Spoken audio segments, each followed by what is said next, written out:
Deus quer que você reine. Cristo é a nossa redenção.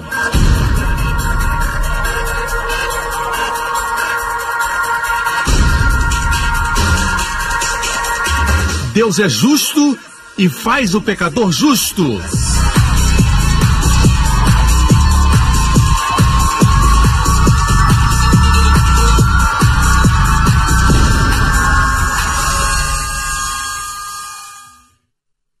No último programa, amém significa, sim, eu creio que isso é para mim. Se os outros não creem, Deus eu creio. Isso atraía a atenção de Jesus. Quando alguém tinha esse tipo de fé, ele deixava os outros, mesmo que fossem mais santos. Ele deixava os outros de lado e olhava para aquele que tinha fé. Não podemos seguir os nossos sentidos, mas seguir a autoridade daquele que conhece todas as coisas desde o início, o fim antes do começo. Ele conhece tudo, conhece bem mais do que nós. Posso ter um amém? A forma como exercemos a fé é simples, muito simples. Creia e fale. Creia e declare. Jesus morreu na cruz tomando os nossos pecados como uma troca divina. Todos os nossos pecados ele levou. Toda a sua justiça nós recebemos. Como recebemos? Pela fé. Deus é um Deus de fé. Eu disse, Deus é um Deus de fé. Amém? Hoje com o pastor Joseph Prince. Eu sou grato porque tem um Deus que, apesar de conhecer muito sobre ele agora, eu não o conheço como ele deve ser conhecido. Você também não. Por isso ele é Deus. É impossível adorar alguém que eu conheço completamente. Me tornaria maior do que Deus. Graças a Deus, ele é maior do que a minha lógica. Ele deixou um livro para que o conhecêssemos. Amém? Esse teólogo liberal disse: por que Jesus amaldiçoou a figueira quando não era tempo de figos? Ele estava faminto, veio a figueira e só encontrou folhas. Quer dizer que a estação de figos viria, mas não era tempo ainda. E ele amaldiçoou a figueira. Esse teólogo liberal disse: Jesus foi injusto. Homens querem ser sábios. O que você não entende é isso. Os árabes dizem que mesmo antes da figueira dar frutos, nasce um figo verde. Nasce um pré-figo. O figo é muito doce, suculento, com muitas sementes dentro. Às vezes centenas, às vezes milhares. Eles têm a cor arroxeada. Veja aqui figos maduros. São de cor roxa, mas antes são verdes. São verdes. E os fazendeiros árabes chamam isso tash. Se soletra T-A-Q-S-H. Quer dizer, 6 semanas depois, virão os frutos maduros. Os frutos virão. Mas agora tem algo verde que cresce preso no tronco, chamado de taksh, certo? Pelos árabes. Jesus gostava de ficar na cidade de Betânia e de Betfagé. Betfagé quer dizer casa dos figos verdes. São os primeiros frutos maduros antes da estação dos figos. Eles são comestíveis. Os fazendeiros árabes pegam e comem aqueles frutos. 6 semanas antes dos frutos maduros, tem um fruto que é comestível. Alguns pensam que são muito espertos, criticando a palavra, mas nem sequer foram a Israel. Jesus sabia que essa árvore ilustrava a profissão de fé do homem, a religiosidade. Tem folhas. Se tem folhas, tem que ter o tat. Os primeiros frutos. Os primeiros figos verdes. Mas essa árvore não tinha figos verdes, quer dizer, em 6 semanas não teria frutos. Evidenciava o quê? Vida. Tinha folhas, mas era estéril. Infrutífera. E logo após isso, Jesus foi para o templo e expulsou os mercadores do templo e disse para não fazer da casa de Deus um covil de ladrões. Eles tinham uma fachada religiosa, mas não tinham vida e nem fruto. Me escutam? A figueira, a propósito, ilustra Israel, certo? Qualquer rabino confirma isso. Jesus não amaldiçoou a nação, ela é eterna. ele amaldiçoou a justiça própria que procedeu daquele sistema. Lembra das folhas que eu mencionei? Certo? A primeira menção de folha de figueira está em Gênesis capítulo 3. Então foram abertos os olhos de ambos, Adão e Eva, e conheceram que estavam nus, e cozeram folhas de figueira e fizeram para si aventais. Cozeram folhas de figueira é um tipo de justiça própria, sem o sangue de Jesus. Ou seja, eu pequei, vou me cobrir com os meus próprios esforços. As folhas de figueira representam isso. A propósito, você já viu uma folha de figueira antes? Elas são grandes, a minha mão está aqui, elas são assim. Aqui está um retrato. Queria que tivesse uma mão ali para dar referência. Elas são grandes. Adão e Eva se cobriram com folhas de figueira. Fala de justiça própria. Voltemos ao texto. Fizeram para si aventais. Com que Deus os vestiu? Vamos ler mais embaixo. E fez o Senhor Deus a Adão e a sua mulher túnicas de peles. De pele, não de salada. Pele, não folhas. Túnicas de pele. E os vestiu. Quer dizer, Deus foi o primeiro a matar animais inocentes, talvez uma ovelha, e os cobriu com sangue. A pele estava encharcada de sangue. Sem derramamento de sangue não existe remissão de pecados. Entendem, irmãos, a importância do sangue? Sangue inocente foi derramado pelo culpado. O culpado não precisa mais morrer porque o inocente morreu. A cobertura do sangue foi o preço para que você hoje tenha a vida de Cristo. Porque o inocente morreu, ok? Me acompanham?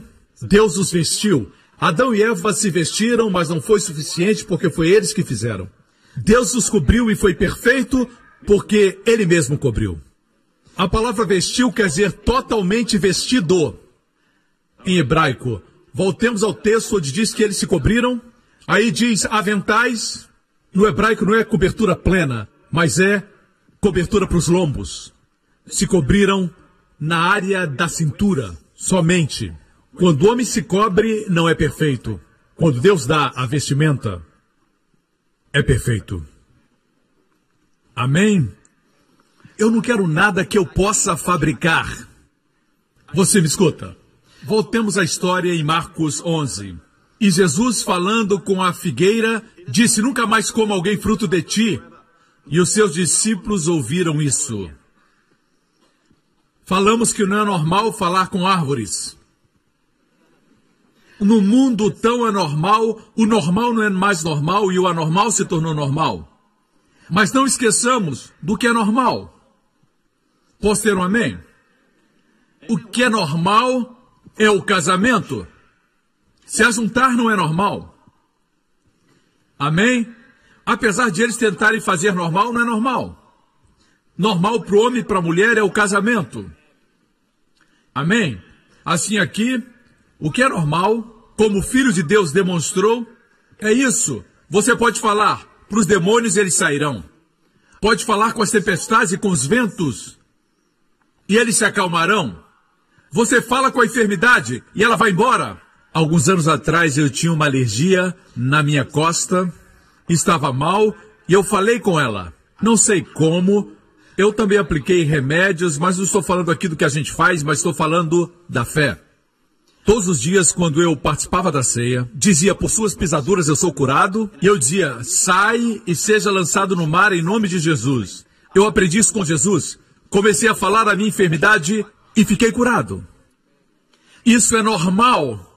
É a vida cristã normal. Se tem um tumor no seu corpo, quando acordar tem que dizer, eu expulso esse tumor em nome de Jesus. Amém? Se você diz, isso é normal, bem, se é anormal, eu prefiro ser anormal e estar curado, do que ser normal e estar doente como você. Ok? Amém? Vamos seguir Jesus. A forma de liberar fé é crendo e falando. Vejamos o que Jesus diz. Ele disse, nunca mais coma alguém fruto de ti, e os seus discípulos ouviram. O versículo seguinte fala que ele foi para o templo para expulsar os mercadores e à tarde foi para Betânia. Vamos ver o que aconteceu na manhã seguinte. Obviamente passaram pela figueira, ele estava da mesma forma. Jesus amaldiçoou, mas estava igual quando voltaram à tarde. Mas na manhã seguinte, E eles, passando pela manhã, viram que a figueira se tinha secado desde as raízes. Às vezes você fala para a sua doença e nada muda. Quando uma árvore é verde, cheia de folhas, com todas as folhas, parece verde. Mais uma vez, que as raízes morrem e estão mortas no solo, é uma questão de tempo as folhas se secarem. Quando você começa a amaldiçoar as células cancerosas no seu corpo, em nome de Jesus, pode se sentir ainda mal, sentir todos os sintomas, mas eu garanto a você que a morte da enfermidade começou na raiz. E a forma como você faz é muito simples. Não é seu esforço, mas é Jesus. Você só declara em nome de Jesus. Amém? Jesus vai ensinar como fazer. E Pedro, lembrando-se, disse-lhe: Mestre, eis que a figueira que tu amaldiçoaste se secou.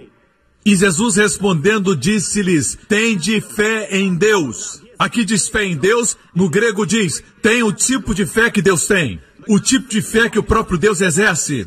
Quando Deus viu trevas, ele disse: haja luz. Deus chamou à existência as aves dos céus. Deus disse que as águas produzam os peixes, baleias, pequenos peixes, grandes peixes, toda sorte de criaturas vivas. Deus falou e assim foi.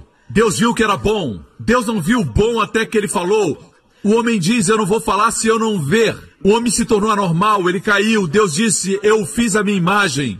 Eu não vi até que eu falei.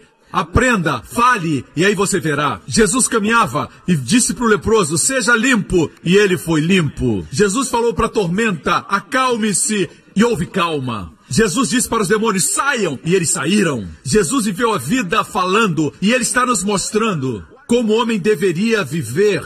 Quando Deus fez o homem, a Bíblia diz que Deus fez o homem uma alma vivente. Onkelos, um comentador judeu, diz que a palavra usada no hebraico é nefesh, e se refere ao espírito falante. Por isso ele traduz esse versículo dizendo: Deus fez o homem um espírito falante. Vacas mugem, gatos miam, cachorros ladram. O homem fala. Você pensa que os imensos mamutes e os dinossauros obedeciam porque Adão tinha uma vara para controlá-los? Não, Adão falava. Eles obedeciam a Adão porque Deus fez o homem a maior das criações. Os animais se curvavam diante de Adão. Deus fez o homem à sua imagem. Animais não foram feitos à imagem de Deus. Amém? Como Deus exercia a fé, ele falava. Jesus disse para os discípulos: tenham a fé de Deus. Aprendam a exercer esse tipo de fé. E ele depois diz como essa fé funciona. Você vai ver o mesmo princípio. Porque em verdade vos digo, a palavra verdade é amém, que qualquer que disser a este monte, monte representa todos os problemas que se levantam na sua vida. Pode ser uma enfermidade, uma necessidade financeira, pode ser um obstáculo, seja o que for. A forma como os rabinos se referiam aos problemas era comparando a uma montanha. Algo que é como uma montanha no natural. Jesus disse: não importa a montanha. Quem disser a montanha. Muita gente fala com Deus a respeito da montanha. Deus diz: fale a montanha. Deus não é o seu problema. Deus lhe deu autoridade para falar a montanha. Jesus diz: diga a montanha: ergue-te e lança-te no mar. E não duvidar em seu coração, mas crer que se fará tudo aquilo que diz, tudo o que disser lhe será feito. É isso que quer dizer: nós temos o espírito da fé, cremos, por isso falamos. Cremos, por isso nós falamos. Mas o diabo tem programado a sua família, ele tem programado a raça humana com a palavra morte. Em todo idioma existe morte. No inglês, por exemplo, nós não falamos: estou vivendo de vontade de comer, mas falamos: eu estou morrendo de vontade de comer. Se você está morrendo de vontade, não pode comer. Mas se estiver vivendo, pode comer. Estamos tão acostumados que falamos: pastor, porque o senhor se preocupa com coisas tão pequenas? O diabo programou morte na nossa linguagem. Por quê? Porque existe uma religiosidade acontecendo que não se fundamenta no manual do fabricante. E é essa ideia. Quando for hora de ir, você vai. Assim surgiram essas doutrinas estranhas. Deus colheu uma flor para o seu jardim. Se ele tivesse flor, ele criava. Deus não precisa colher uma criança para plantar no céu. O diabo veio roubar, matar e destruir. Temos que aprender o modus operandi de Deus, como funcionar nessa vida, irmãos. Deus quer que aprendamos a sua palavra, aprendamos os seus caminhos. Me escutam, não declare morte, declare vida. Alguns dizem, Deus decide quem vai morrer e quem vai viver. Mas a minha Bíblia diz em Provérbios 18, 21, a morte e a vida estão no poder de Deus. Eu estou pregando como alguns acreditam.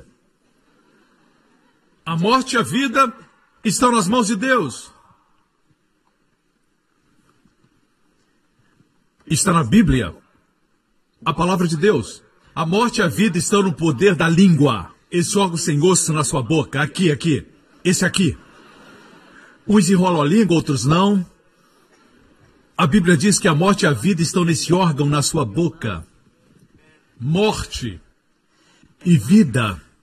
E aquele que a ama, que gosta de falar da morte, a comerá. Se ama a vida, comerá seu fruto. Pense quantas vezes você diz morte, morte, morte, morte. E quando você morre, as pessoas perguntam por quê. E acabam culpando a Deus. Mas Deus nos deu sua palavra. Estão escutando, irmãos? O poder da vida e da morte estão na língua. Diga, me dará abundância de dias. Quando você fala assim, as pessoas no mundo dizem que você está louco. Mas é melhor ser um louco saudável do que alguém bom da cabeça mais doente. Amém? Isso é normal. Me escutam, irmãos? Isso é normal. Vemos aqui o mesmo princípio. Crer e depois falar. Crer, falar. Quanto mais faz isso, mais age como Pai Celestial. Amém? Ficamos muito longe da fé. Hoje existem muitos ensinamentos do cristianismo sobre viver uma vida saudável. É claro que temos que exercitar, comer bem, mas temos que gostar de fazer isso. Não faz sentido comer coisas que você não gosta e fazer exercícios que você não quer. Tem um caminho melhor.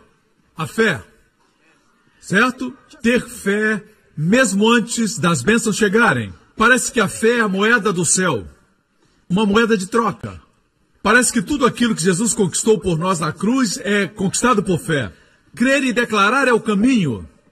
Quando estava enfermo, comecei a declarar e crer que era curado por suas pisaduras. E fui curado, fiquei forte. E um dia, ouvi um sermão ou li um livro, e o diabo colocou esse pensamento na minha mente. Crer e falar não é o suficiente. Agora estou chegando no clímax da mensagem. O diabo disse, crer e declarar não é o suficiente. Tem que fazer algo. Você está vivendo uma vida santa? O diabo é tão sutil que ele não vem até você, certo? Com um tridente e uma roupa vermelha. Certo? O diabo é tão sutil que vem a você e ele vem como um espírito de religiosidade. Ele vem a você com ideias de santidade. Escute, você pensa que só crer o suficiente? Você tem que ser santo. E você sabe que não é completamente santo. Você tem alguns pensamentos ruins. Tem um problema de temperamento, impaciência. Como você vai declarar e acontecer? O diabo tem tanto medo que comece a andar por fé. Na Bíblia, ninguém que andou em fé era perfeito, incluindo Elias. Ele tinha as mesmas paixões que temos, mas orou com fé e Deus respondeu. Deus não espera você chegar. A fé atrai Deus. A fé é a forma mais alta de santidade. Veja, eu tive esse pensamento, o poder de crer errado, comecei a crer errado, somente falar não é suficiente. E ele diz, tem que ter uma ação correspondente. Não é o ensino errado, mas quando você diz ação correspondente, o que dizer de um homem que sofre de diabetes e tem que tomar injeções de insulina todo dia? E alguém diz, somente falar não é suficiente.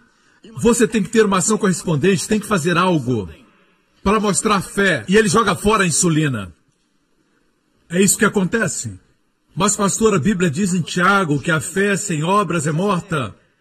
Esse versículo tem sido abusado, que as pessoas não lembram mais do contexto nem o que ilustra. Duas ilustrações são usadas lá. Muitos usam esse texto para falar dos 10 mandamentos, que estamos sob os 10 mandamentos e precisamos praticar certas obras para que a fé funcione. Se é assim, temos dois exemplos nesse texto. Um é de Abrão oferecendo seu filho e Raabe protegendo os espias. Esse homem ia matar o seu filho. Isso é homicídio. Essa mulher era uma prostituta de Jericó. O outro exemplo usado em Tiago. Como ela protegeu os espias? Mentindo. Não são boas ilustrações para usar, para apoiar os 10 mandamentos. Um homicídio e uma mentira. Deus nos deu esses exemplos para mostrar o quê? Deus nos fala através de Abrão, dizendo: Abrão não foi justificado quando ofereceu o seu filho. Justificado diante de Deus? De forma alguma. Antes mesmo de ter um filho. Antes do seu filho crescer. Abrão não tinha filhos quando Deus o justificou. Em Gênesis 15, a Bíblia diz que Abrão olhou para as estrelas e Deus pregou para ele a história do Evangelho. E Abrão creu em Deus. No hebraico, Abraão, amém, Deus. Creu em Deus. E ele acreditou como justiça antes de Isaac nascer. Essa foi a justificação diante de Deus. E dependendo de quando Isaac foi colocado no altar, alguns eruditos creem 20 anos, outros 30, dependendo da idade de Isaac, foi muito tempo depois de ser justificado que ele ofereceu Isaac no altar. Aqui fala de justificação diante dos homens. O que Deus diz é isso. Se você tem o tipo de fé que crê e declara, agora é uma questão de tempo para que faça grandes coisas para Deus. É disso que se refere. Me escutam. Raabe também creu antes de proteger os espias. Deixe-me perguntar algo. Como Deus exercita a fé? O que Deus faz? Quando Deus viu as trevas, o que ele disse? Haja luz. E o que aconteceu? Deus viu a luz.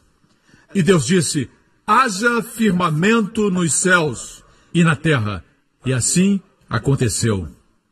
Então Deus viu. E Deus disse que o céu produza ave de asas conforme a sua espécie. E assim foi. E viu Deus que era bom. E Deus olhou para os mares e disse que os mares produzam seres viventes. E apareceram as baleias e os pequenos peixes. Muitos peixes. Deus falou. A variedade estava na palavra. Deus fez algo mais. Deus disse: haja luz, e depois ele desceu. Então criou a luz. Não. Fazer e falar são antagônicos. Qual foi a ação correspondente de Deus? Quando criou o universo, qual foi sua ação correspondente? Ele creu e falou. Não houve ação correspondente. Escutam, irmãos. Ainda assim veio esse ensinamento a mim, que dizia: só falar não é suficiente. E comecei a acreditar, falar não é suficiente. E eu parei de declarar. O suprimento parou. Eu comecei a pensar: como falar se eu não sou santo? O diabo usa o ensinamento da santidade para parar você. Na verdade, quando você crê e fala, está agindo como Deus, andando em santidade.